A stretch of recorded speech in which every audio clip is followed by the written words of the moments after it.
presenters first, and then we'll do just switch on over and then do questions afterwards, like we've been doing. And we're going to first start with Beatrice Marovich. She is an assistant professor in the Department of Philosophy and Religion at the University of North Dakota. She writes about humans, animals, and other forms of creaturely life, and is currently in the process of revising her dissertation, Dream of the Creature, into a book manuscript. And then our second presenter is Hyo-Dong Lee, and he is an associate professor of comparative theology at Drew University Theological School and its graduate department of religion. He's native of South Korea, and he holds a PhD from Vanderbilt University and is the author of Spirit, Chi, and the Multitude, Comparative Theology for the Democracy of Creation. You should speak loudly, everyone. Okay, please begin.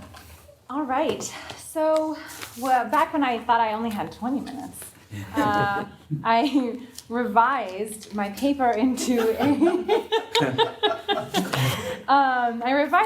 a sort of a bullet-pointed thing. But maybe I'll just read the actual paper now. I can sort of expand into the full half hour.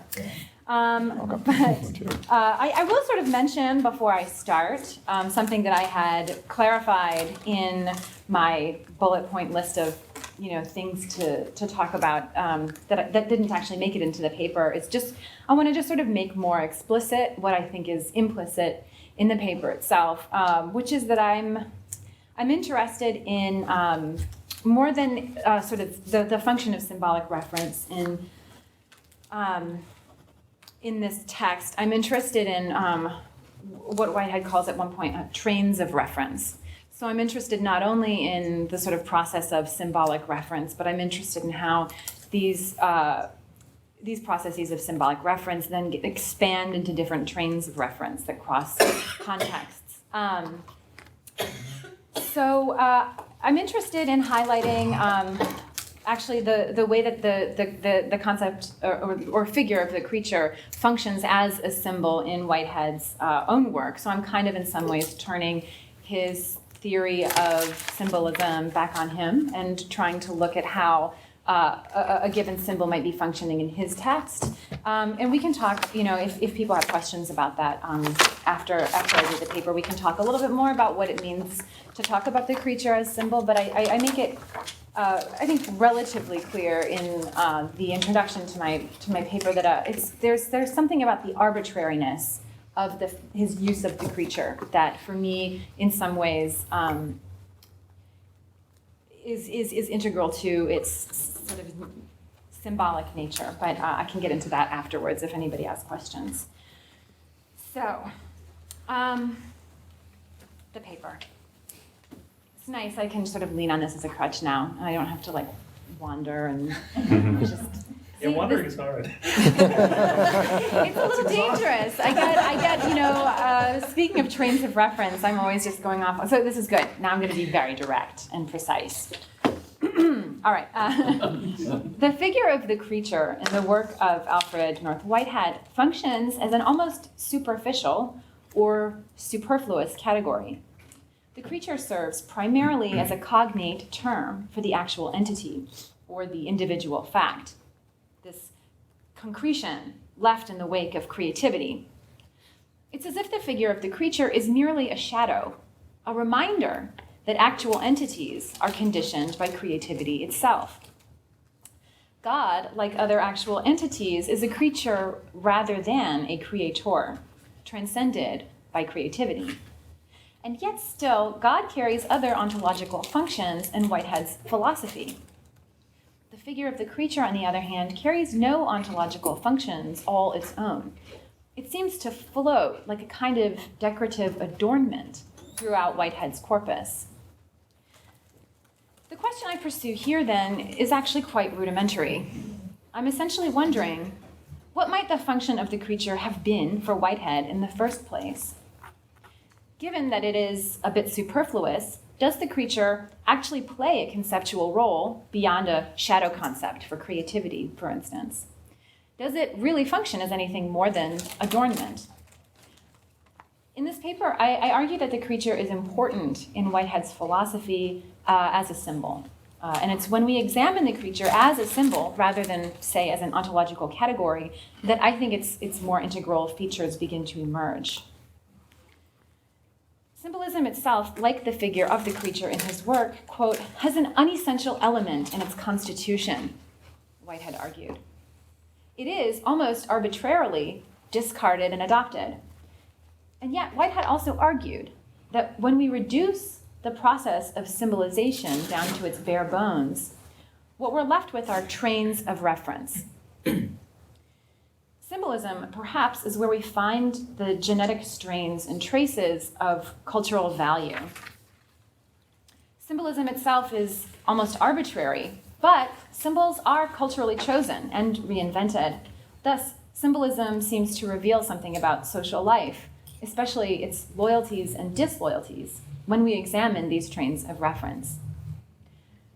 Whitehead, as people have already noted, was wary of symbolization on a number of levels. It has a tendency, he cautioned, to, as he puts it, run wild. This is why he found it socially necessary to engage in what he calls a constant pruning of symbols. Indeed, he said, quote, the successful adaptation of old symbols to changes of social structure is the final mark of wisdom in sociological statesmanship. This pruning included, of course, a periodic revolution, cutting away all the branches of the shrub so that it might grow anew, sort of radical pruning. As he puts it, those societies which cannot combine reverence to their symbols with the freedom of revision must ultimately decay, either from anarchy or from the slow atrophy of a life stifled by useless shadows. Whitehead's own combination of reverence and fearlessness of revision is, I think, very much on display in his symbolization of the creature. In what follows, I pursue two related arguments. First, I suggest that not only does Whitehead's use of the creature expose a certain kind of reverence for theological tradition, more than that, I argue it also seems to expose his reverence for the literary tradition of British Romantics, especially his reverence for their fearlessness of revision. Whitehead's creature is caught up in the trains of reference running through this literary tradition. And the structure of creatureliness in Whitehead's thought seems to be taking symbolic cues from this tradition, from Romanticism. On a second related point, I argue that this romantic train of reference pulls this discussion of creatureliness into a discussion of value, leaving us perhaps with creatureliness itself as a kind of symbolic function that insistently communicates the enjoyment of being actual. And that's a slightly more speculative leap. That's where I'm kind of, the second part of the essay is where I try to make the argument that, right, this symbol isn't entirely arbitrary and that perhaps it has, that he is sort of like evoking it with all its complex associations for a particular reason. The almost romantic structure of creatureliness in Whitehead's thought might, in other words, be interacting with the symbolization of creatureliness in complex ways. So first I want to talk about romantic creatures. Given the space constraints in this conference paper genre of writing, I'm not going to take the time to deliver an arsenal of examples of British romantic uses of creaturely life. Instead, I'm just going to begin sort of anecdotally with the observation that in my own dissertation research on the figure of the creature, and this is sort of what my entire dissertation was obsessively investigating, I was consistently struck by the almost libertine nature of creatureliness in certain British intellectual contexts. Given that the creature is theologically the flip side of the immortal creator, many articulations of creatureliness in Western literary and philosophical context tend to focus almost exclusively on the finitude and vulnerabilities in creaturely life, presenting the creature as, in essence, a figure that's primordially cringing in a posture of submission or subjection. Thus, in one sense, the figure of the creature serves, in political theology, as the illumination of ultimate or abject powerlessness. To be sure, there are British thinkers and writers whose creatures are fundamentally cringing in their vulnerability. And I mention Charles Dickens, for example, where he uses the term creature to evoke a relation of totally unequal status in Nicholas Nickleby. So in this story, Smike tells Nicholas Nickleby, in the churchyard we are all alike. But here there are none like me. I am a poor creature, but I know that. And in response, Nicholas attempts to eviscerate some of Smike's pessimism, but doesn't eliminate the diminutive status of the creatureliness that Smike has claimed for himself. So Nicholas says, "You are a foolish, silly creature. If this is what you mean, I grant you that." Indeed, this more particular figure of the poor creature, innocent yet pathetic, appears over and over again throughout the course of this tale. Again and again, characters in this tale declare themselves in their subjection to the misery of their circumstance to be poor creatures. Arguably, a political theology of submission or subjection continues to shape creatureliness in this narrative. But I would argue that we begin to see in the work of those such as philosopher Mary Wollstonecraft, particularly in her deployment of the term fellow creature, the emergence of a creatureliness that's not invulnerable, right? It's not like a superpowered form of creaturely life, but which does seem itself to have the intrinsic capacities to push back against submission or subjection. Wollstonecraft's feminist treatise, A Vindication of the Rights of Women, is loaded with creatures. She appropriates the Enlightenment discourse of reason to amplify a critical resonance between men and women. They are both, she charges, thinkers who seek the life of the intellect. They are both, as she puts it, rational creatures.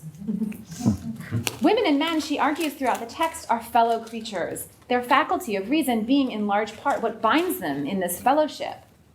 Her primary aim in the treatise, she declares, is to, quote, "First consider women in the grand light of human creatures, who, in common with men, are placed on this earth to unfold their faculties."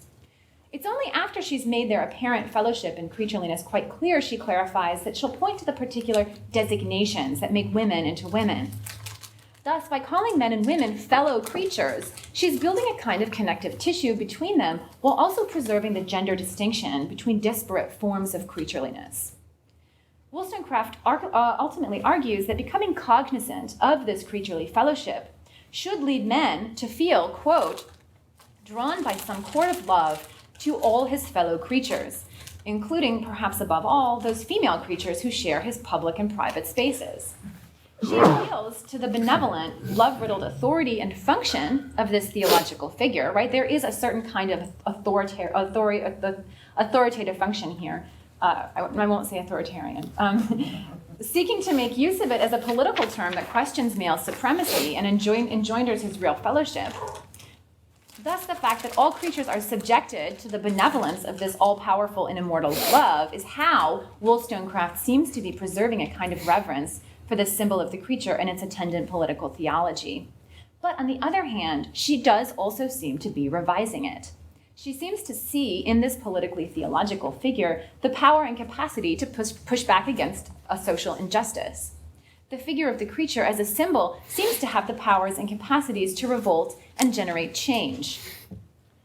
It's impossible to say how much the work of Wollstonecraft's daughter Mary Shelley is caught up in the symbolic train of reference that Wollstonecraft is temporarily conducting here. What we do know is that Mary Shelley was familiar with her mother's work and that the figure of the creature played a critical role in her novel Frankenstein. Victor Frankenstein's creation never receives a proper name and always remains simply the creature. The entire tale is a test of the fellowship between the creaturely creator Frankenstein and his creature. I will not make too much of the parallels between this narrative of a creaturely creator and Whitehead's God, who's also a creature transcended by the creativity that qualifies him. For this particular revision of the cosmological scene was common in the work of other British romantics, including Mary Shelley's husband Percy. Percy Shelley was also familiar with Wollstonecraft's work and may arguably have been caught up in this train of creaturely reference that I've begun to illuminate. Moreover, it's also clear that Percy Shelley made quite an impact on Whitehead's work and thought, judging at least from the cautiously approving treatment Shelley receives as part of the what Whitehead calls the romantic reaction in science in the modern world. Percy Shelley didn't make much of Wollstonecraft's phrase, fellow creatures, but the passages in his work where we do see it appear are illuminating. In his first poetic work, Queen Mab, which was later revised into The Demon of the World, Shelley is quite forthright about his desire to revise the creation cosmology set forth by, especially in this case, Christian monotheism. This is a poem that expresses distaste for the despotism of the creator and a faith in the abiding goodness of creatures in their own natural environment. The reaction that Shelley attempts to generate in this work is a kind of moral revolution, one that asserts the presence of morality in nature rather than having it doled out from a god on high. The legend of Queen Mab is one of a tiny fairy creature who works parasitically in human life through their dreams. In this narrative, Queen Mab helps to examine the dreams of humanity and infects them with new drives, in this case, the dream of a new kind of creaturely life. Shelley criticizes what he calls the despotic decrees of theology's terrible deity. In one of his lengthy notes on this work, Shelley expresses his skepticism as to the existence of this deity by arguing that if this God has the power that theology has long argued, quote, no man would have had the effrontery to impose on his fellow creatures in the name of the deity to interpret his will according to his own fancy. Fellow creatures here function on one level as a moral critique of the pious. Shelley is using a term of the faith to critique what some actors have done in the name of the faith against fellows in the faith. This is intended to expose, it would seem, a kind of hypocrisy. And yet, at the same time, Shelley is rejecting the political theology of the despotic creator. The figure of the creature endures with a kind of power that generates a critique of that political theology. The creator dissipates in a way that the creature does not. There's a bit of rebellion in the creature. This sort of reaction against or revolution within cosmology was not unique to the Shelleys, of course. Paul Cantor has argued that the British Romantic tradition exemplifies almost uniformly what he calls sympathy for the devil, raising, quote, doubts about the established order of the gods, questioning the gods' motives for creation and celebrating the nobility of figures who resist their power. Cantor also argues that this unorthodox approach is most flagrant in William Blake and Percy Shelley. Celebrating the figure of the creature is, to be sure, not quite the same thing as celebrating the devil, who is also a creature. But there is, I think, something of a rebellious, and thus I suspect a noble aspect to the creature who symbolically emerges from the trains of reference I've been gesturing towards. To what extent did the Romantics' almost reverential yet deeply revisionary approach to the creature-creator relation impact Whitehead's symbolization of the creature? It may not be possible to determine with absolute certainty, though it's clear that there are some structural overlaps. The figure of the creature endures, while the figure of the creator and the despotism associated with it seems to fade into the background. Indeed, Whitehead, like Shelley, was concerned about the political theology of the despotic deity. In both Christian theology and in what he calls in Adventures of Ideas, quote, the patterns of Christian emotion, there has survived throughout history, and this is his words, there has survived throughout history the older concept of a divine despot and a slavish universe, each with the morals of its kind. Strikingly, it would appear that Whitehead is still thinking about the practical and political effects of the despotic deity against which Shelley once railed. Whitehead's commentary on the Romantic reaction in Science in the Modern World indicates that he found work like Shelley's useful for, among other things, its protest against the helplessness of creatures in the face of irresistible grace or the irresistible mechanism of nature. He argued that we see these things, irresistible grace and the irresistible mechanism of nature, in Protestant Calvinism, Catholic Jansenism, and in contemporary science. And he seems to find in these Romantics the illumination of a kind of power, one that we might, although in this work Whitehead does not, call creaturely. It doesn't seem absurd to imagine that the figure of the creature achieves a kind of symbolic importance in Whitehead's work, in large part because of this particular sort of symbolic importance it had in the context of the British Romantic tradition. These connections I'm highlighting admittedly seem loose, potentially superficial, and, like symbolism, bear an unessential quality. But it seems unlikely to me that there's an exact science to symbolic analysis. If a symbol is a figure that has been caught up in trains of reference, what evidence for symbolic influence needs to be established beyond the illumination of a probable train of thought, mediated through forms of direct intellectual contact? Perhaps, on the other hand, this does nothing but amplify the anxieties of influence. This possibility aside, I do think there's a kind of intellectual benefit to seeking out the influences exerted by these trains of reference. Drawing out these trains of reference surrounding the symbol of the creature, I've attempted to evoke a tradition of sorts, of practice of symbolic interpretation, perhaps, that may well have influenced Whitehead's decision to strategically and symbolically deploy the figure of the creature in his own work. Whitehead seems to maintain reverence for romantic reverential revisions of the figure of the creature. Whitehead's creature, like Percy Shelley's, as well as arguably Mary Shelley's, Wollstonecraft's, and others, is a creature relatively free of divine tyranny and despotism. It's one with its own powers. But Whitehead also revises this romantic tradition, in a sense, by bringing a different and slightly more orthodox God back into the cosmos. He's caught up in these romantic trains of creaturely reference then, but perhaps only to a degree.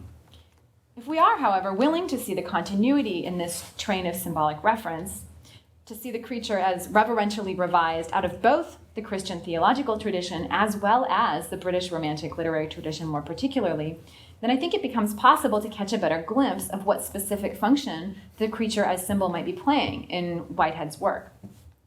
Indeed, this might even give us a clearer sense of what the generic creature as a figure, symbol, or conceptual category might be or might do when its relation to a creator figure becomes non-essential. This may help us to think, in other words, about what a creature becomes when it stands in fellowship with other creatures, but on its own when it comes to creators. This isn't a secularized creature per se, given the fact that the creature's theological genealogy inevitably perdures on some basic level. But it is a creature with a distinct political theology, one that contests a political theology of despotism and promotes perhaps one oriented around, as I argue in the second half of the paper, or second portion of the paper, enjoyment. So now I sort of turn to the slightly more speculative leap that I make in the paper, which is that there's a sort of slightly less arbitrary and possibly more essential connection between creatures and enjoyment. So I want to return then to the initial line of questioning that animated this piece to begin with.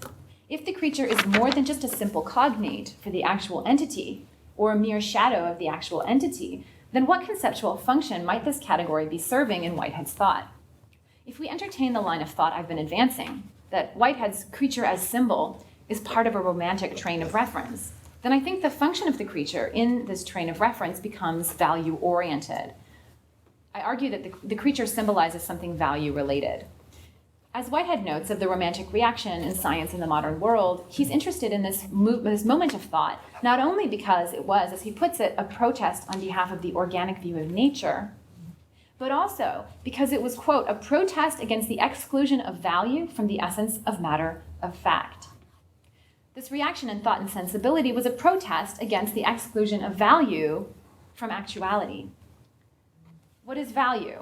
It is, he notes here, quote, an element which permeates through the poetic view of nature. There is then something deeply aesthetic in value, an element that the poetry of the romantic reaction helps to preserve and defend. To open this symbolic train of reference leading out of the romantic reaction and into Whitehead's work, then, leaves our interrogation charged with value. In Religion in the Making, Whitehead argues that value is not something that can be considered apart from or independent from actuality. Value is inherent in actuality itself, he says. Value is something inherent in actuality and actual entities, is affective. It has, as he puts it, an emotional tone. This emotional tone is an immediate experience, an ultimate physical fact that results in a value experience of enjoyment. As John Cobb and David Ray Griffin have noted, this does not mean that actuality is pleasurable as opposed to painful, nor does it set up a contrast between entities that enjoy and entities that do not. As Whitehead notes in Modes of Thought, the enjoyment of actuality is not aimed purely and simply towards goodness. As he puts it, our enjoyment of actuality is a realization of worth, good or bad. It is a value experience. Its basic expression is, have a care. Here is something that matters. Enjoyment generates and provokes attention in a very basic way. Value is essentially what calls entities to the attention of entities. As the facet of actuality that leaves these actual entities charged with enjoyment, value is also that aspect of reality that drives attention. There's nothing religious about value, at least in the Orthodox sense. Value is, Whitehead is very clear, not something that's God-given or externally mediated from on high, value is entirely part of the self-interest of the self-creating creature. But there's certainly something religious about value if we think of religion in the Whiteheadian sense. Ultimately, for Whitehead, there would not be this sort of ultimate enjoyment without the function of God. This enjoyment of actuality requires a kind of perceptive fusion that keeps it from becoming nothing but, as he calls it, a confusion neutralizing achieved feeling. So the enjoyment of actuality needs a perceptive fusion that takes it above the level of a confusion neutralizing achieved feeling. There's something then that allows value itself, the enjoyment of actuality, to become a higher order level of feeling, beyond an affect that serves simply to neutralize confusion. Confusion neutralized is a low-grade level of order. This is where religion and God more specifically function. God is the ordering entity that presents ideal harmony into the world through the mental pole of actual entities. This order is first and foremost aesthetic, but it's also moral to the extent that morality is, quote, merely a certain aspect of the aesthetic order. This harmony of apprehension, this perceptive fusion, is how God, quote, issues into the mental creature as moral judgment. The enjoyment of actuality, then, is then a complex perceptive fusion linked to the mental pole of actual entities, charging them aesthetically and morally. The realm of value, this enjoyment of actuality, contains a religious element or dynamic. What's religious about this, essentially, is this perceptive fusion in the mental pole of actual entities that's experienced as harmonious, ideal, and ordered. The form of attention in value calls entities to attend not to divine commands, but to what matters, to matter quite simply. It is perhaps an attention that harmonizes between the mental and physical poles, that illuminates the order that plays out between actual entities, and serves as a connective tissue in the shifting events of process. The value that is the enjoyment of actuality enlivens actuality to something. If not goodness, then to something harmonious playing out creatively. It enlivens actual entities to creativity, to the more complex harmonies within creativity. As I opened this essay, I made the suggestion that to call an actual entity a creature might simply be nothing more than to place the actual entity within the shadow of creativity, to remind us that the actual entity is conditioned by creativity. I want to return to this suggestion again, but to qualify it as well. After all of this, I do think that the creature as symbol seems to appear in Whitehead's work in order to complete this very basic task. Certainly, Whitehead's not attempting to remind us that there is a creator infinitely bound to the creature. He's taken too many cues, I think, from the Romantic reaction to turn back toward a political theology that might threaten with despotism. But there is still something religious in the value experience that Whitehead calls the enjoyment of actuality. That harmony that keeps actuality attentive to what matters creatively. The figure of the creature as a symbol names and thus symbolizes the enjoyment of being actual. To speak of the creatureliness of actuality is a poetic gesture that symbolizes the enjoyment of actuality, its potential harmoniousness. The actual entity is also a creature because there's a perceptive fusion within actuality, bringing it to a higher order level of feeling, driving it to attend to what harmonizes, what ropes it into aesthetic and moral ideals. The creatureliness of the actual entity seems to mark it with a somewhat crooked tie back to what Whitehead understands to be religion. The presence of the creature as symbol in Whitehead's work is testimony to his penchant for both reverence and revision. The creature exposes, it seems to me, a certain kind of reverence for the Christian theological tradition as well as the Romantic tradition in British literature, and yet Whitehead's strange and particular use of the symbol also exposes his willingness or need to revise these symbolic inheritances that he also gladly receives. The figure of the creature seems to qualify as a symbol in Whitehead's work primarily because of its seemingly superficial quality. It's difficult to discern what the function of this figure is in Whitehead's work until we consider the possibility that it's being used as a symbol, in order to tie it back into the trains of reference that constitute this symbol's past and history. When we think of the creature as a symbol, we see, perhaps with more clarity, the sort of sociological statesmanship Whitehead was involved in, the particular manner in which he attempted to mediate between worldviews, cosmologies, epochs of thought, by toying with his symbolic inheritances. We also see, I think, through the open doors of a boxcar, a simple symbol as it travels along the tracks, still riding on an arbitrary train of reference that continues to head in new directions.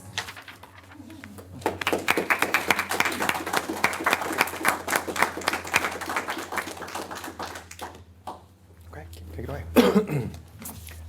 This paper is basically one Confucian's meditation on this small booklet by Whitehead, with some background knowledge of his philosophy of organism. Trying to see, whether this small piece can make him a better Confucian. The Confucians in East Asia have always dreamed of holding human communities together and constructing well-functioning polities in and through the binding and harmonizing power of rituals. Underlying their trust in the power of rituals is the notion that rituals constitute symbolic articulation and enhancement of our effective responses to the conditions of embodied relationality and historicity in which we always already find ourselves. This Confucian theory of ritual resonates with Whitehead's theory of symbolism, insofar as the latter advances a fundamentally relational ontology of the subject by highlighting the hitherto neglected epistemological notion of perception in the mode of causal efficacy. In this essay, I will attempt a comparative analysis of the two theories in order to gain a fresh cross-cultural perspective to appreciate Whitehead's implied critique of the modern liberal social theories that are based on a view of human beings as atomized individuals who rationally consent to enter society. First, Confucians. Why the obsession with rituals in Confucianism? Rituals, the Confucians believe, are performative articulations of the humanity of your heart-mind, Shin. In other words, without rituals, your heart-mind is not human. For example, the rites of honoring and venerating your ancestors, including your parents, function as testimonies to and touchstones for your filial piety, xiao, the single most important articulation in practice of the cardinal Confucian virtue of humanity, zhen, or benevolence. The very thing, the possession of which makes a human being human. As it is present especially as it is present between parents and children in the emotional tone of affection, qin.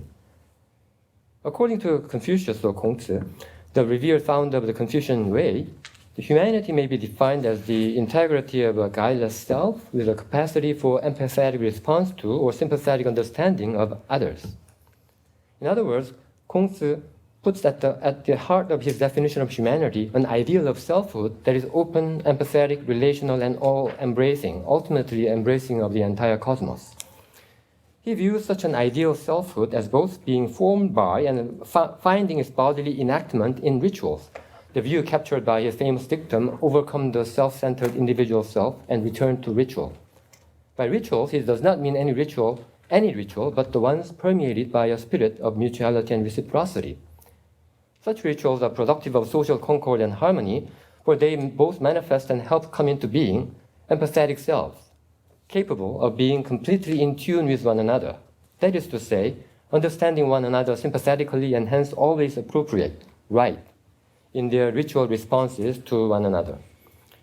Kongzi's idea of a radically open, empathetic, and relational selfhood and its ritual articulation finds its anthropocosmic philosophical mooring in Mencius or Mengzi, historically the second most important figure within the Confucian tradition.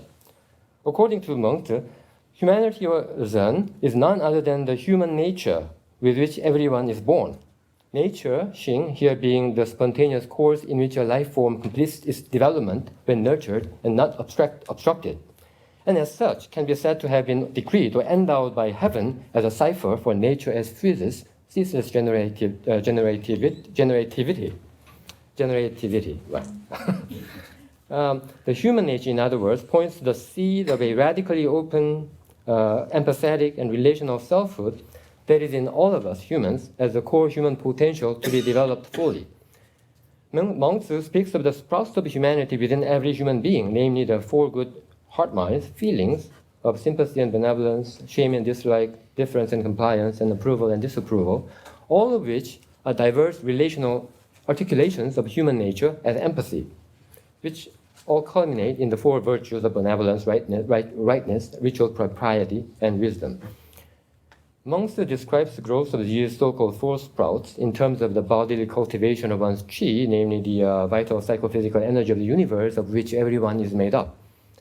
One carries out the bodily self-cultivation by accumulating right, that is empathetic and measured moral and ritual responses to others in diverse relational contexts, relying on both the spontaneous issuing force of the core human feelings of empathy on the one hand, and the deliberative capacity of one's heart-mind as the faculty of reflecting on and judging the relative importance of our various feelings, appetites, and inclinations on the other.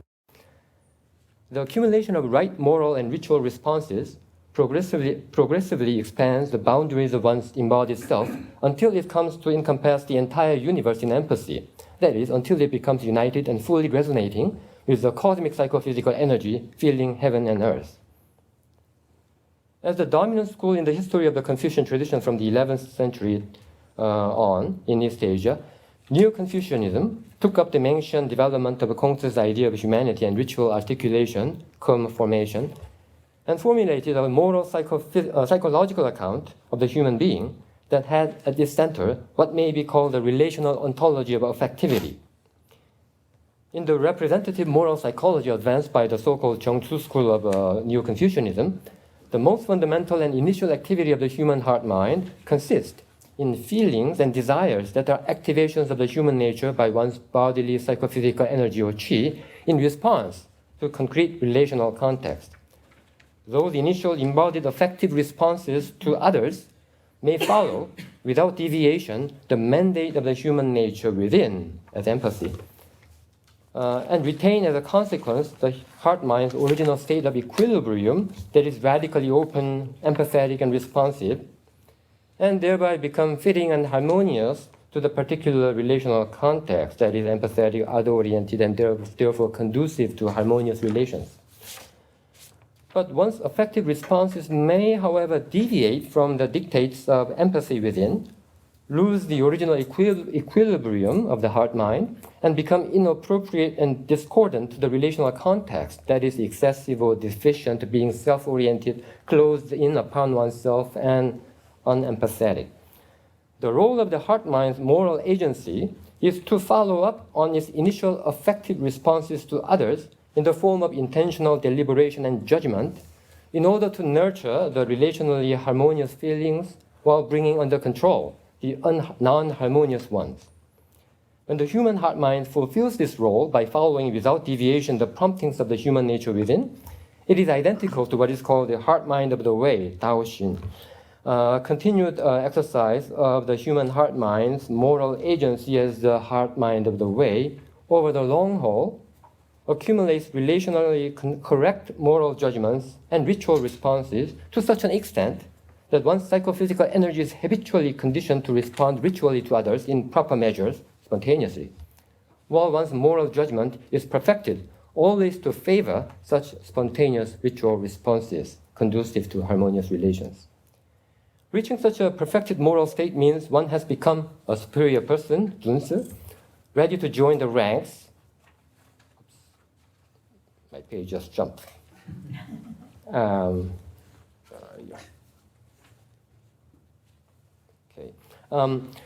Ready to join the ranks of the fulfilled human beings, the sages, who have an enduring and unwavering possession of the heart-mind of the way.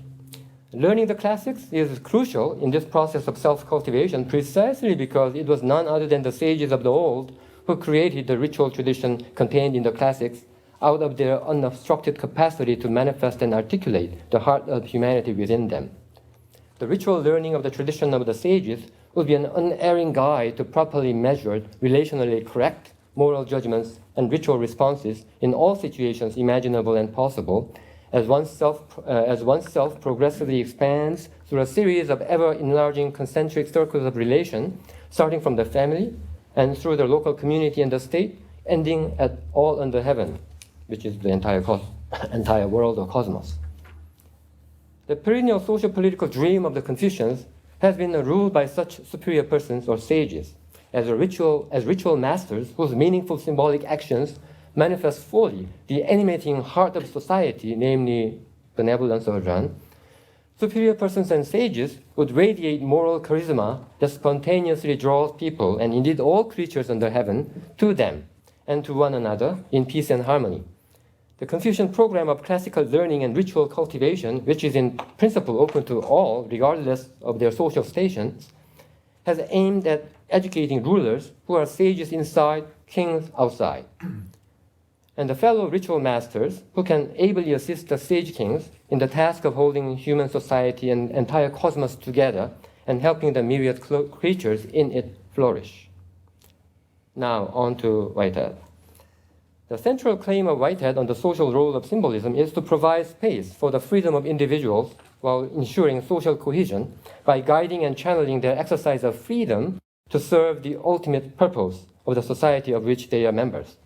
Our vast system of inherited symbolism, he says, enhances and amplifies our instincts with emotions, and at the same time enables the rational discernment and articulation of them. One can say with Whitehead that symbolism effectively intensifies our instinctive bonds with one another, preserving social unity and cohesion, while allowing the reflective subjectivity and agency of the individual to play a pivotal role in that process of intensification, guaranteeing that the instinctive bonds thus strengthened are not blind, but beholden to some awareness of common purposes. What stands at the core of this understanding of the social function of symbolism is his theory of perception, as we have talked about a lot. There are two modes of perception, causal efficacy and presentational immediacy. And symbolic reference is a synthetic activity that works by connecting the two modes of perception in such a manner that one is symbol and the other is meaning.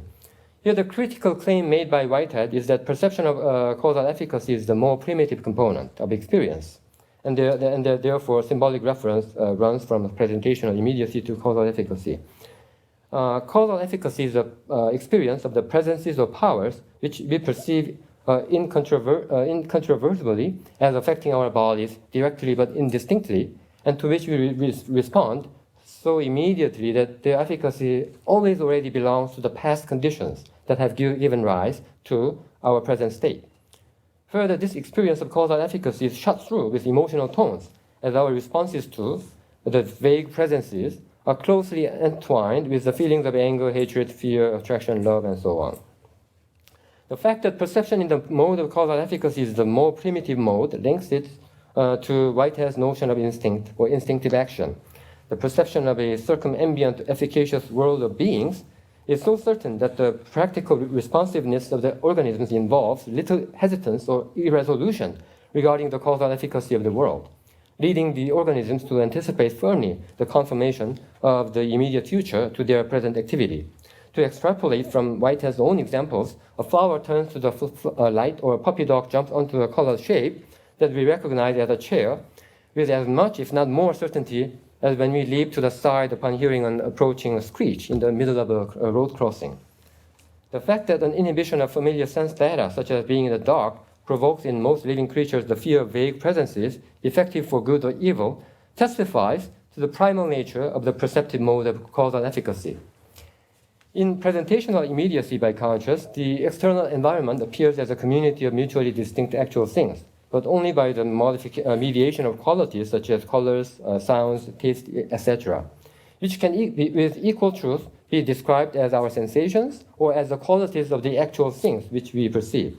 This means that although presentational immediacy offers us vivid perceptions of the world of actual things, precisely delineated and spatially related to one another, such perceptions can be barren, for we cannot directly connect the perceived qualities with any intrinsic characters of the actual things.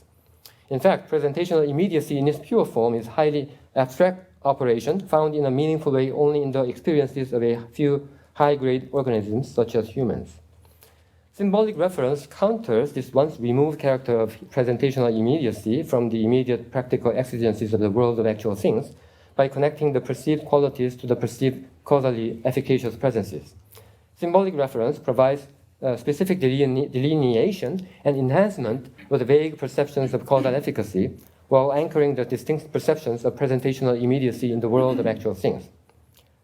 Whitehead's theory of symbolic reference is meant to counter the modern European epistemological tradition represented by Hume and Kant that treats presentational immediacy as the only type of perceptive experience and excludes from it any demonstrative factors linking it to a world of actually existing efficacious things. Whitehead rejects this view as assuming a wrong understanding of experience predicated on a fundamentally mistaken atomic conception of the self. For instance, whereas for Hume, time is pure succession, in actuality, it involves the irreversible relationship of settled past to derivative present, or the derivation of state from state, with the later state exhibiting conformity to the antecedent. I'm quoting Whitehead here. This account of experience reveals the relational ground in which the self comes into being, first and foremost, through its reception and active incorporation of the relevant, causally efficacious elements of other actual things of the past as components of its own experience. What underlies this epistemological account is a slightly earlier version of the relational process ontology fully articulated in Process and Reality. All actual occasions are self-determining and self-creative subject agents, partially obligated to and determined by the past of one another, and also free to propose and realize new shapes of their becoming. This relational ontology of the self, presupposed in Whitehead's theory of symbolism, explains his criticism of Locke's social contract theory as a baseless historical fiction. Like any actual occasions of experience or societies of them, human beings are not atomic selves, primordially independent of one another and only derivatively related. Human beings already find themselves in the conditions of embodied relationality and historicity, causally determined by the weight of the past others, yet free to reimagine and reshape that heritage by means of alluring symbolisms of common living. On this point, Confucians would certainly agree. Conclusion. And I'll slow down. The two preceding expositions of Whitehead's theory of symbolism and the Confucian theory of ritual have shown, I hope, the agreement that society is held together largely by the glue of symbolic actions. And symbolic actions are grounded in the primordial fact of our embodied relationality.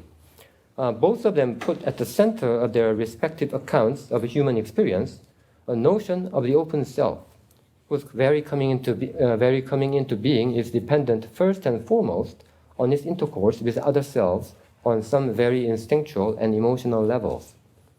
They also argue that the instinctual and affective exchanges between the open selves are accompanied by the higher level mediation of symbolic actions or rituals that amplify the efficacious power of such exchanges, while turning them into objects of rational deliberation, moral assessment, and willing consent. Their overlapping accounts of the symbolic mediation of human relations imply a rejection of any view of symbols as either empty linguistic embellishments or unifying sign systems, which, purely through the power of habit, prejudice, or convention, are arbitrarily imposed upon people who are in reality, in the supposed state of nature, mutually unrelated autonomous individuals, and who should accordingly be brought together only by some kind of rationally entered social pact. For Whitehead and the Confucians, the state of nature is no other than society, and the most convincing demonstration of the factuality of that thesis lies in the socially most primary unit of parent and children, to give their shared claim Confucian inflection.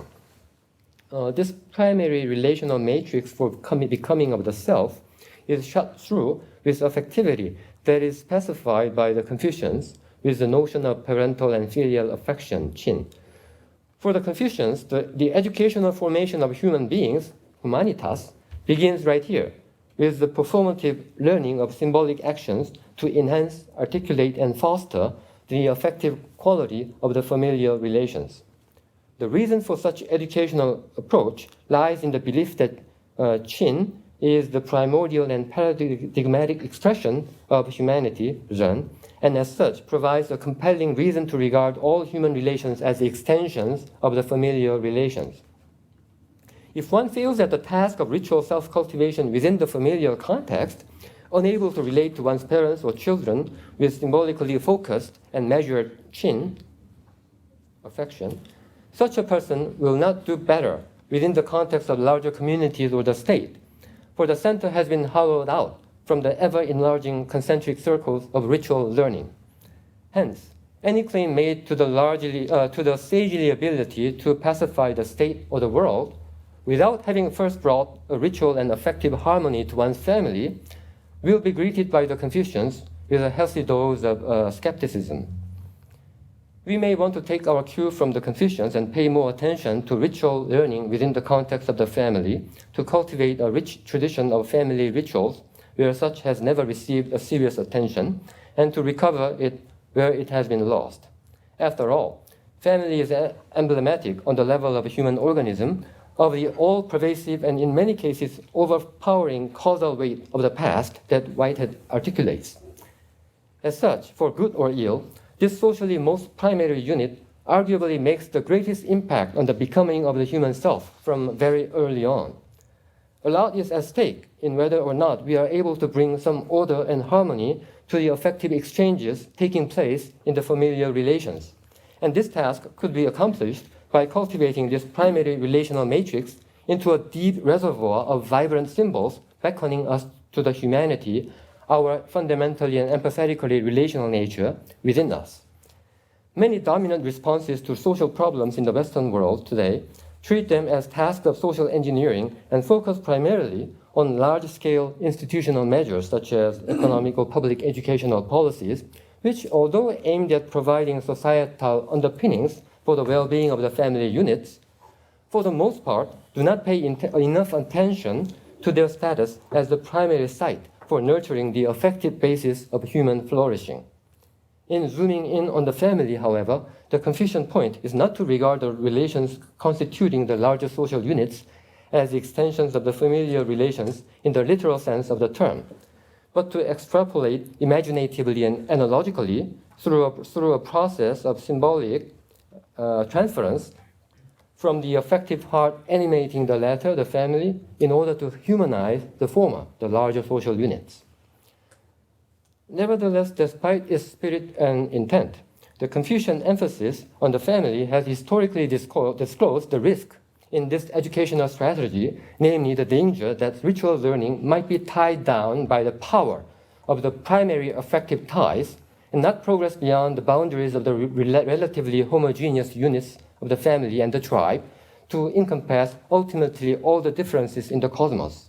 The conservatism and traditionalism that historically characterize Confucian ritualism have exhibited a tendency to turn into nepotism and cronyism in numerous historical occasions. The ritual cultivation of analogical imagination to regard as wide a circle of human beings as intimate members of one's own family has repeatedly stalled in the face of the perceived threat of heterogeneity lurking at their seemingly barbaric and inhuman heart minds. We may nonetheless be able to check this tendency with the help of Whitehead's consistent attention to the openings of novelty created by the active and inspired appropriation of the past on the part of the subject in becoming.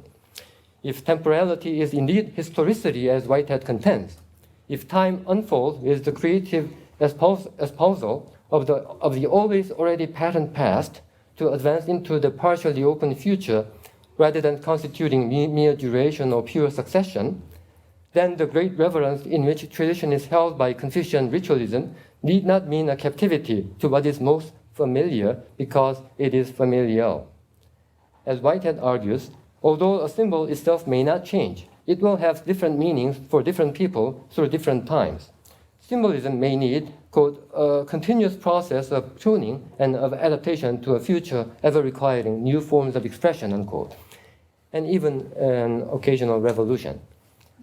That may have been what was intended by the great innovator Kongzi when he famously declared, transmitting insight but never creating insight, but yet standing by my words and devoted to the ancients.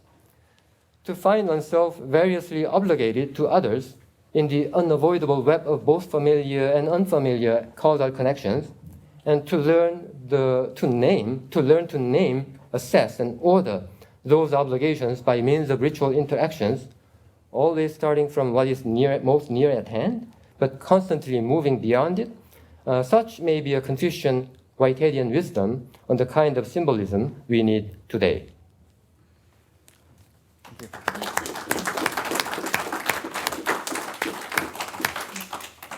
you. Okay, I guess we'll follow what every other panel's done. If you guys want to, do you guys have questions for each other? Then we can open it up. I was thinking that I would ask you a question, if you don't mind. Sure. Yeah, I really like the way that you're developing this notion of symbolic action as ritual. I thought that was really interesting. And, you know, I was left thinking a little bit more about ritual, particularly when, you know, you were talking about the importance of harmony in Confucian ritual. The sort of importance of ritual in the development of social harmony, the focus on the rituals that, the most effective rituals being those that are permeated with the mutuality and reciprocity. And of course, you know, as I was talking a lot about harmony in my piece and Whitehead's use of harmony, I mean, I obviously see the function of harmony working in Whitehead's thought in a lot of different ways. But I was curious to know, a little bit more about how you see, if you see any particular connections between the Confucian emphasis on ritual harmony and Whitehead's use of harmony in any way. I mean, and actually, this was sort of something that was sort of, my thinking was sort of sparked actually by this, Catherine brought this up earlier today, but the events of the past couple of weeks, right? This I think extreme dissonance and aharmony that's being expressed in a lot of these public rituals across the country right now, right? the ritual actions or symbolic actions of protest, right? And then also like these hashtags, the I can't breathe hashtag, right? The Black Lives Matter hashtag, if you're on Twitter, you see them all over the place, and they definitely become, right, certain kinds of symbols in and of themselves. And these are rituals that are meant to call attention to the total lack of mutuality and reciprocity in our culture. And right, I think there's something really important in the sort of the way that these rituals are sort of deciding not to evoke or provoke, sort of mutuality and reciprocity, because it's just not there, and instead they're exposing the lack of it. So, I'm kind of thinking about that and thinking about like the social importance of rituals that mark or illuminate the lack of mutuality and reciprocity. So, sort of thinking about like harmony in ritual life being problematic on some levels, but wondering if, you see Whitehead's thinking about harmony playing into this conversation in any way, or if you just had any thoughts about all of that mess of things that I just asked you about.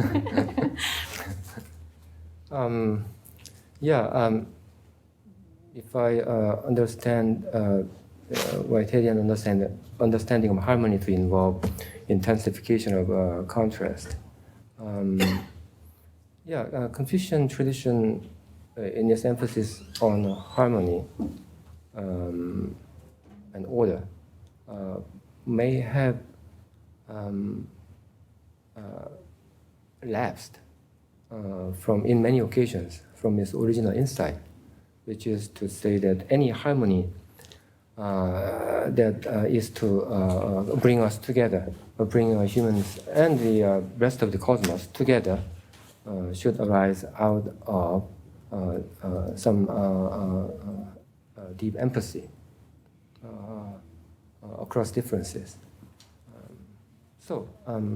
Maybe Whitehead might have something to say about to the relapsed Confucians.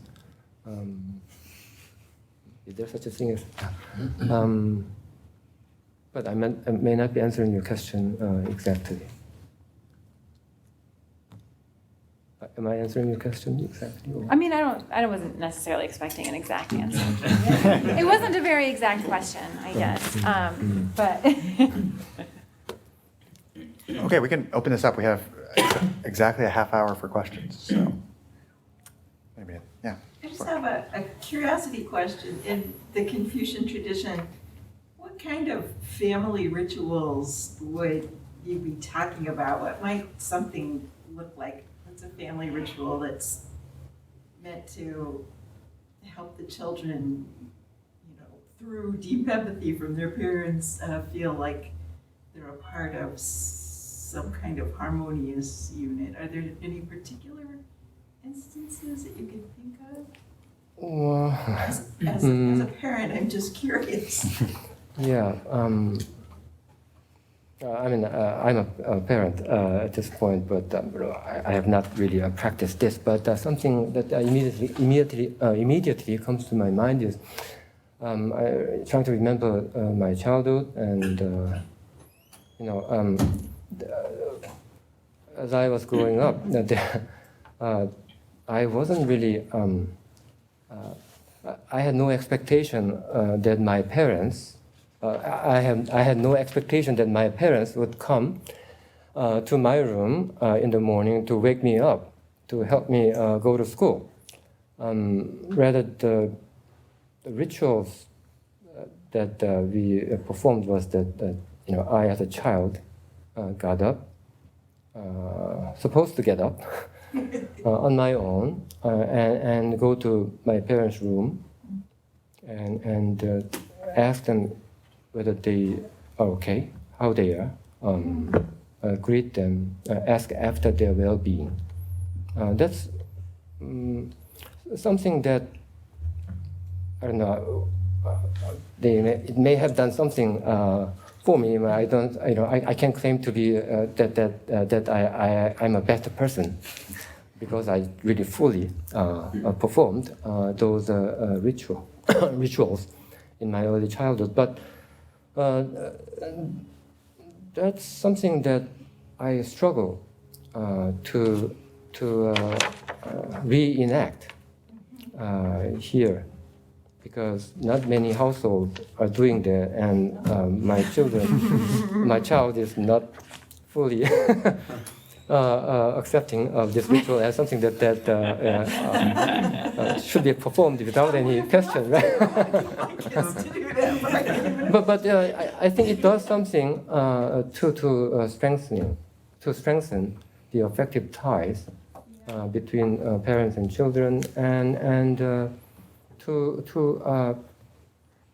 not only just strengthen but refine those affective ties into something that is deliberately and even self-critically performed. I certainly did notice when I was in the area that was more Confucian-oriented, the rules at meals were where you sit and who does what first were much more important. I mean, there is certainly that hierarchy involved in the seating order, but usually the parents ate first and children later, and that is a way for children to show their respect to the parents for providing the livelihood that enables them to flourish. Thank you. Sherry? I just want to make a comment, Beatrice, that how much I really appreciated your bringing in the discussions in the literature about creatures.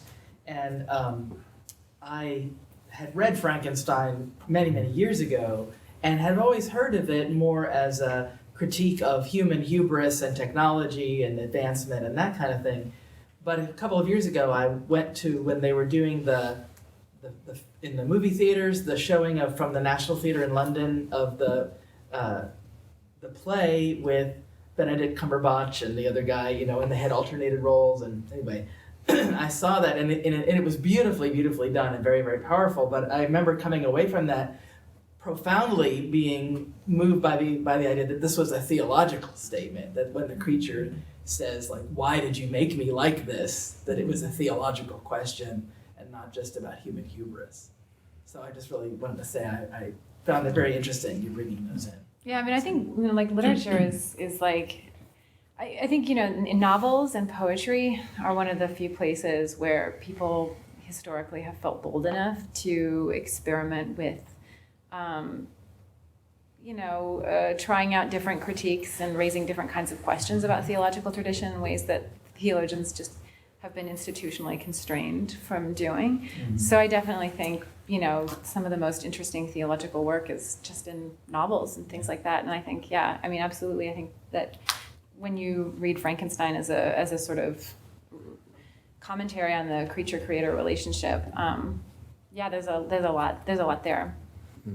And to add, Sorry, go ahead. sorry, to add to what just been said, I find it quite interesting as I was reading, actually preparing like 10-minute response to the presentation. TTC one. That you highlighted the role of God in the valuation of the actual, which I don't think we have had a chance to discuss a lot. It's as if Whitehead is saying that you can revise with reverence the symbolic tradition that you inherited, but that's you can do that by grace of God, and of course the God here is Whiteheadian God, not the God of the political theology of despotic deity. But I think you're highlighting the religious dimension of his theory of symbolic reference and symbolic revision. I found it quite helpful. Jeff, and then Thanks for that. I had kind of a curiosity question as well. I liked the point you mentioned about how rituals need to start in the family, and you gave a great example of your own experience and how as you go out from there, if you don't have it with the family, it's hollowed in the core, and so you need to start with that. So I guess my question is, what constitutes the family? Because there's kind of a Foucaultian critique of the nuclear family as being itself a kind of ideological construct of the disciplinary society, and you go back to Aristotle, the oikos, the household, included many things beyond the bloodline family, and so in the Confucian tradition, was the family just the nuclear family, or does it extend beyond that? Because I think that would help address that sort of issue of cronyism and nepotism and kind of acceptance of diverse and different peoples if the core family is already incorporating housekeepers of different ethnic backgrounds, etc. Of course, I mean, the traditional context is like this larger extended family all living together, like 3 generations, and if not more. I think for Confucians, the primary unit is just the parent and children, and nobody's without parent. So that's like really the inescapable fate into which we are thrown. If you speak of like a causal efficacy of our environment. Now, whether this parent and child relationship should only be primarily or primarily be blood relations, historically Confucians have not really raised this critical question. So it really served to reinforce or buttress the patrilineal system. But I think in principle, there's nothing that prohibiting Confucians from saying, well, if you have an adopted parent, an adopted child, if one the parents raises a child, that relation is any less filled with the kind of primordial affectivity than blood relation. So that would be like the focus when Confucians speak of family. Can I just quickly follow up on that? I know it's late. What about non-human relations or relations with non-human entities, creatures? Dogs. Or dogs. Dogs. or cars or huts. I think this, if I may, this actually plays into Beatrice's talk as well, right? Because one of the things I was thinking about the whole thing is, I mean, 18th and 19th century biological literature is full of creaturely mutations, right? And the sort of strangely theological readings of biological mutations. I'm wondering if you think about these non-human transformations at all in your work, and I don't know, this plays in, obviously, this idea of the non-human family, but... You want to go first? Okay. Well, yeah. Usually Confucians have been criticized of being too anthropocentric, and the critics they have a point. In the way, if you look at the way these concentric circles of relations start from human family and then extend to ultimately encompass non-human realm, but they come at the last stage almost after you have cultivated yourself through imaginative and analogical transference, symbols or symbolic transference. Whether there can be human and non-human ties as primary and primordial as human parent and children relationship, I'm not sure. If you're brought up by wolves, then then you might have the kind of You might turn Rome. effective right. People often say dogs come to resemble their masters. Eventually, right. So they're part of the family, right? Dogs definitely respectfully wake up their masters, right? Unlike cats. Yeah. So these are the questions that Confucians I think should pursue further. Yeah, I mean, like the question of the non-human is like kind of what brought me to the sort of initial interrogation of the figure of the creature in the first place. And I was interested in the extent to which I saw people using the term creature as a way to sort of talk about sort of like certain kind of like subjective slippage between human and animal life, and then sort of became interested in like the extent to which like this notion of creaturely life actually maps onto or doesn't map onto sort of post-humanist categories of life. Then became really interested in kind of investigating the genealogical traces of the figure itself.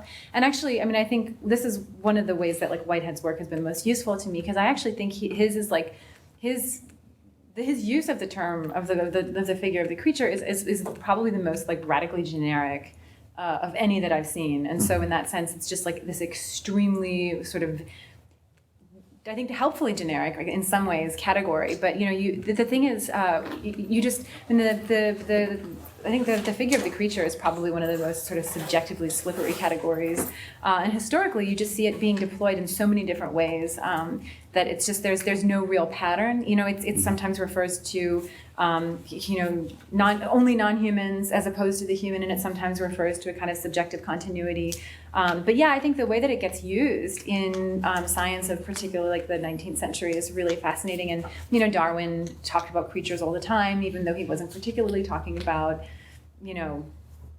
he's creatures of evolution in a sense, right? And that's like the term creature becomes a sort of category that can sort of permissibly be used by evolutionary theorists even in the 20th century. Richard Dawkins uses it. He's even though he's completely anti-religious, right? I read about this in my dissertation. He talks about, he says all creatures are our cousins. It's sort of almost like really like, almost sort of like theological sort of, there is a certain sense in which like evolution is the sort of sovereign force that sort of unites all creatures together under this like kind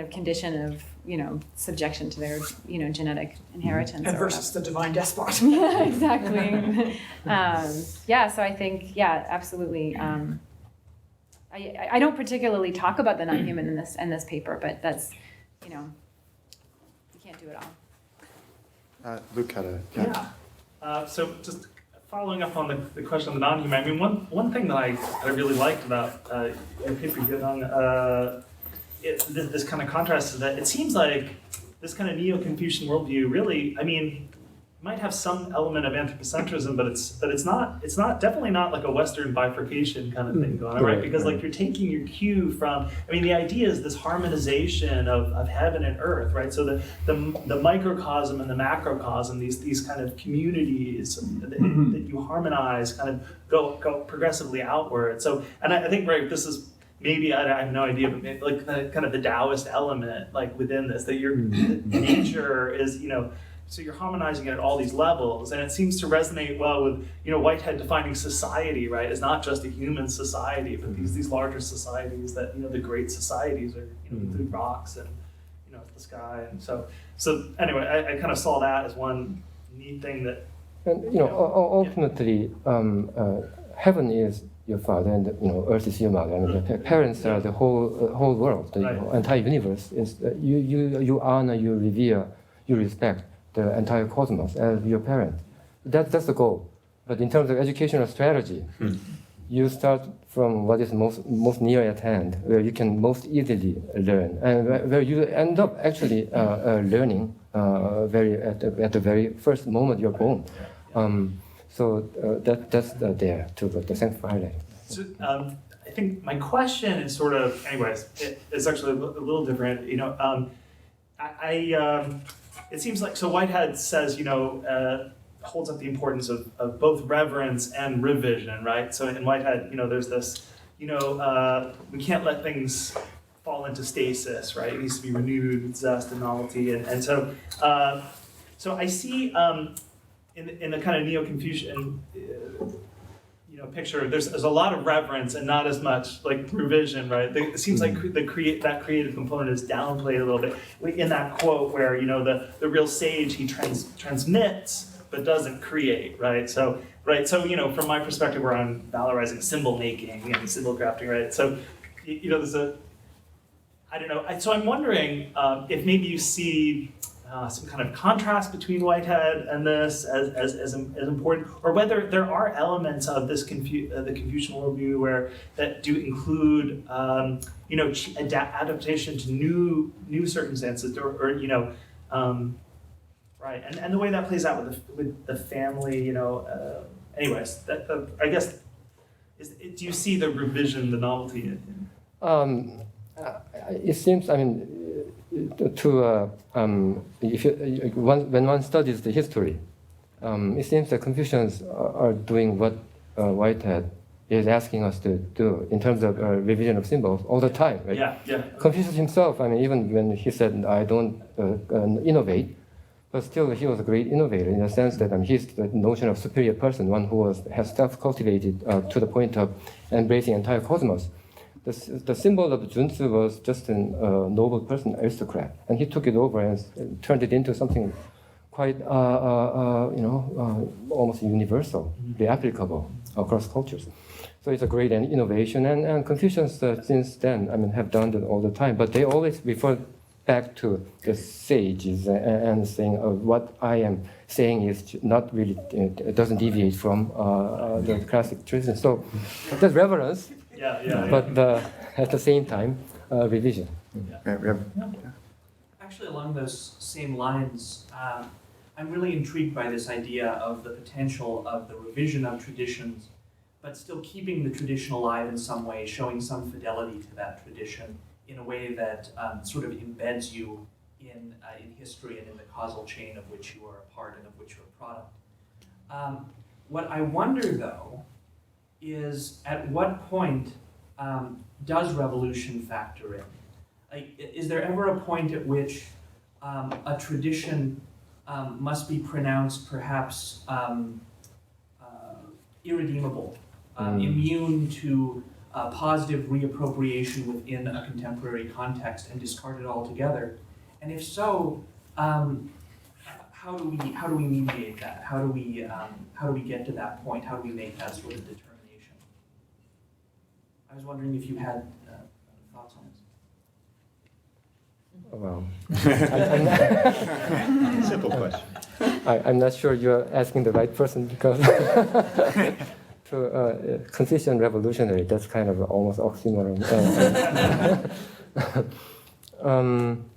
But I do know of a Confucian revolutionary. I have been studying relatively new indigenous Korean religion called the Donghak, or Eastern Learning, whose founder was Confucian scholar, who was steeped in Confucian tradition, but who whose new teaching, new way or Tao, really cut out the mediation of classic literary tradition in his program for self-cultivation to be a moral person, a perfected person, partly because his social context was one of a real decline of Confucian culture, where the ancient traditions were no longer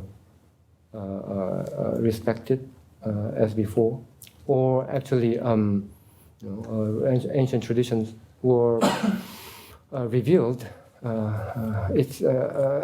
in its powerlessness to respond to the changing context. So that does seem to happen when symbols lose the power to have any hold on human hearts any longer. And this is speaking of just one context, right? In other contexts, Confucian classical traditions, even with all the challenges of the advent of modernity and the Western imperialism, still they survived and provided good answers or effective answers for people to respond to the challenges. But in this specific context, it did not. The classical tradition did not. So. I have a question in the back, and then Catherine, if we have time. Yes, maybe my question kind of follows up, and just by way of sort of comment in the first place, it seems to me that we have a condition in the world now in relation to nuclear weapons, which are currently targeted on civilian populations, right, in the world, the 16,000. They don't target military installations, they target civilian populations. And there is no law that prohibits this.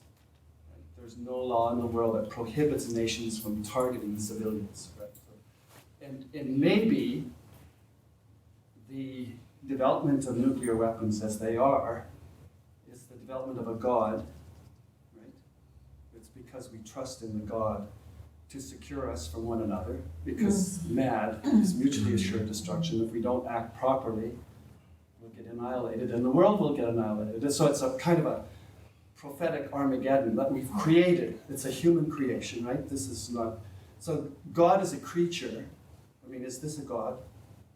We're talking about how God gets created from active creation. And this is a human creation, and it may be something we don't really want.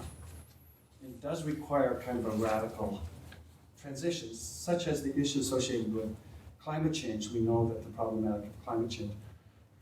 Excuse me. And there are some people who are trying to create laws like this. There are international groups trying to get the International Court of Justice to create a law that would prohibit the targeting of civilian populations by nuclear weapons. So that requires a kind of consensus. But is it the building of a God? Is this sort of a counter God to the God of the atomic God? Or is that what we mean by God? Do you know what I mean? Because in one sense, it seems to me that the development of the arsenals throughout the world provide, it employs people. So there's a real physicality that's being created, a new physicality that wasn't there prior to 1945. We live in a new physical world with the potentials of ionizing radiation. I don't want to sort of go on about this, other than that we do employ people, we do deploy weapons that are there. North Dakota, just south of Saskatchewan, there's 150 ICBMs. And the B-52s used to go up every day, every 12 hours towards the Soviet Union. And in fact, Canada was buzzed by bombers, according to a report that I just read from the Soviet Union about 2 months ago, coming up to the Arctic border, because there's this new contest happening in the Arctic, aside from the Ukraine, where Canada's is involved. So we build these reintegrations of experiences, right? From 1945 to the present, where we live in feelings of past feelings and memories of past memories of how secure we are now with this God. Or is it a God? I mean, I'm trying to figure out if God isn't supernatural, And I love the idea of creature that you sort of talked about. And is this the new Frankenstein in a sense? And so what do we do now inside? You know, like, what do we really have to do at this point? This is my big question. I mean, I think a little iconoclasm goes a long way. A lot of what? A little iconoclasm goes a long way. Yeah. So the question was going to arrive at propositional feelings and intellectual feelings. We haven't really talked about intellect in terms of Whitehead and how intellectual feelings, because I think part of the strategy of keeping this God is rationality, deliberate moves to prevent people from, maybe they feel good about the way things are, but they don't. And this raises the issue of politics in large, that there's an ongoing strategy to prevent thinking. Aside from, we talk about Whitehead and perception, the symbol, and he's trying to talk about an enlightened reasoning in the end, it seems to me. And then when we talk about Eros as this God, or, how do we keep bringing that God back in light of intellectual feelings? Because I think we have to act with enlightened reason. And that's why I see the initiative by these lawyers to try to create a law as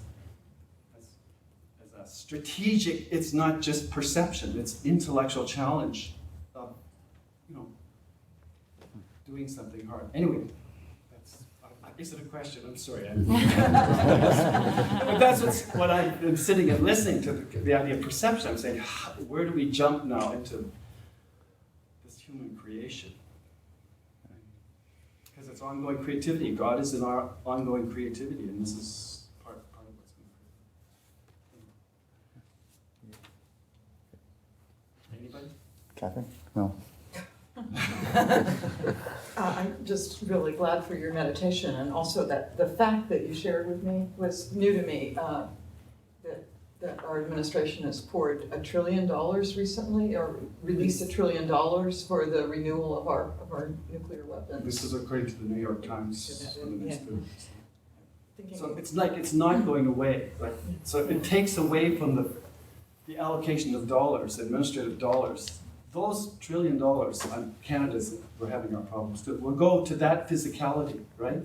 And it'll create those experiences, it'll create those emotions and feelings of why we need it, because we have to protect ourselves, and then it'll legitimate it, and then where does the question, the intellectual feelings come in, and how is that done? The new symbolism, sorry. I don't think Whitehead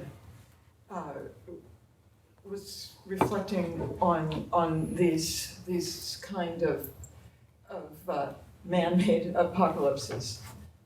I'll think about that a little tomorrow in terms of climate change. So I think we need to supplement Tim Morton's notion of the hyper-object as end of the world phenomenon addresses the materiality and the utterly new cosmic horizon of climate change, but also it would directly refer to this nuclear condition that we can't pretend has receded into the last millennium like we would like to. Yeah. I just had a few, these are probably just notes for future discussion, both of you, but yeah, Hyo-Dong Lee has written a brilliant and major and big book on spirit, ki, and the multitude, in which actually the Dongkok revolt plays a major role. And you communicated it as though this is something you're just studying about, modest interest, but anyway, it's actually an extraordinary and illuminating case study of a complex radical movement that emerged in Korea, and he sets it in relation to Hegel's concept of revolution, but also brings Whitehead and Deleuze in a profound way in this book, which is a very recent book, and I hope you'll check it out. And I just wonder also whether Nam-Sun Kang's Cosmopolitan Theology, another new book, is of interest and helpful to you, one of our honorable alums, who does a kind of feminist Taoist critique of Confucian patriarchy as the basis for the kind of cosmopolitical theology that she's evolving. It seems like that could be actually a meaningful supplement to the work you're doing. And I also would think someone from the Center for Process Studies would stand up and say, this fit that you're showing between Confucianism and Whitehead around symbolic transference, especially enacted in ritual beyond language, might have something to do with why there are now, 20 centers for process thought in mainland China. There's some strange resonance, and it can't be explained in terms of theology. Right. So this might help. I'm onto something. Right. It might help to explain something that's already happening. And just a couple of notes in relation to Beatrice's work. She develops actually lovely concept of the theological relic in order to designate what a creature is, but today didn't see fit to bring that into the discussion, but I thought I would. There's sort of a kind of political residue, a cultural leftover of the more aggressive theology of the creator-creature relation that's always there in trace form then in the creature, and showing it in new ways. And I was glad you referred to the role of the phrase Black Lives Matter that we're seeing often on placards in the demonstrations. Now it seems like such a potent illustration of what you brought out of the notion of value in Whitehead as have a care. There's something here that matters. That very embodied collective symbolization with vivid presentational immediacy, but appealing to a sense of value that's very far from abstract.